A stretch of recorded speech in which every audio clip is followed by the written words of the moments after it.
আসসালামু আলাইকুম, আশা করি সবাই ভালো আছো। আজকে হচ্ছে আমরা ভেক্টর অধ্যায়ের 9 নাম্বার টাইপটা দেখব, শর্টকাটের 9 নাম্বার টাইপটা। ইতিমধ্যে আমরা 1 থেকে 8 পর্যন্ত টাইপ দেখে ফেলেছি। যারা তোমরা নতুন তারা অবশ্যই এটা দেখে নিবা, আমাদের ইউটিউব চ্যানেলে প্লেলিস্ট করে দেওয়া আছে। ঠিক আছে, চলো কথা না বাড়িয়ে ক্লাসটা শুরু করা যাক।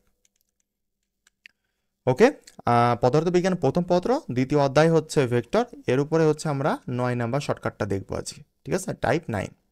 টাইপ 9-এ আমরা কি রাখছি? লব্ধির সর্বোচ্চ ও সর্বনিম্ন মান দেওয়া থাকলে শুধুমাত্র লব্ধি নির্ণয়। মানে যদি লব্ধির সর্বোচ্চ মানটা দেওয়া থাকে এবং সর্বনিম্ন মানটা দেওয়া থাকে, তাহলে শুধুমাত্র আর বের করার শর্টকাটটা আমরা শিখব।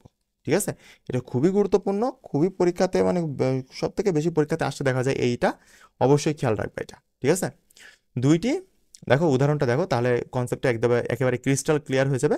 দুইটি দিক রাশির বৃহত্তম লব্ধি, মানে বৃহত্তম লব্ধি মানে লব্ধির সর্বোচ্চ মান দেওয়া আছে 14। ওকে, এবং একক এবং ক্ষুদ্রতম লব্ধি মানে কি? ক্ষুদ্রতম লব্ধি মানে কি? সর্বনিম্ন। ঠিক আছে, সর্বনিম্ন মানটা দেওয়া আছে 2 একক।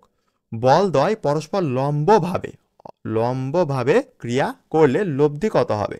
অবশ্যই কিন্তু এখানে লম্বভাবে ক্রিয়া করতে হবে, তখন এই শর্টকাটটা খাটবে। ঠিক আছে, অবশ্যই খেয়াল রাখবে এটা। ওকে, লব্ধি কত হবে? এখন তাহলে আমরা শর্টকাটটা দেখে নিই। যদি শর্টকাটটা আমরা এভাবে লিখতে যাই, তাহলে আমরা দেখতে পাবো যে শর্টকাটটা হচ্ছে আর স্কোয়ার ম্যাক্স। আর স্কোয়ার ম্যাক্স মানে কি বলো তো?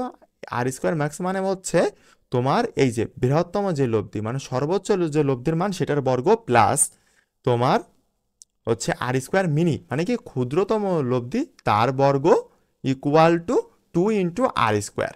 মানে এই আর এর পরিচয় কি? জাস্ট লব্ধি। ঠিক আছে, নর্মাল যে লব্ধিটা আছে ওইটা। কথা ক্লিয়ার?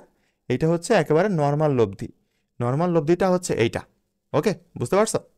নর্মাল লব্ধিটা হচ্ছে এইটা। ঠিক আছে, এখন আমরা নর্মাল এই লব্ধিটার মানটাই বের করব। এই যে শুধু এই আর এর মানটা বের করব, আর কিছু না। আর অবশ্যই শর্টকাটটা ঠুটস্থ রাখবা, নয়তো কিন্তু ভুলে যাবা। যদি তোমার শর্টকাটটা মুখস্থ না থাকে তাহলে শিখে লাভ নাই। অবশ্যই মুখস্থ রাখবা।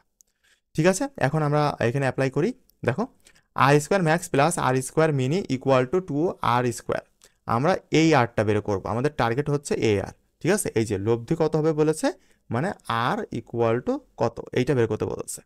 ঠিক আছে, ভালো কথা। এইবার আমরা আর ম্যাক্স কত, এই দেখো বলো, বৃহত্তম লব্ধি কত এখানে? 14। তাহলে এই যে 14 এর স্কোয়ার। ঠিক আছে, ভালো কথা।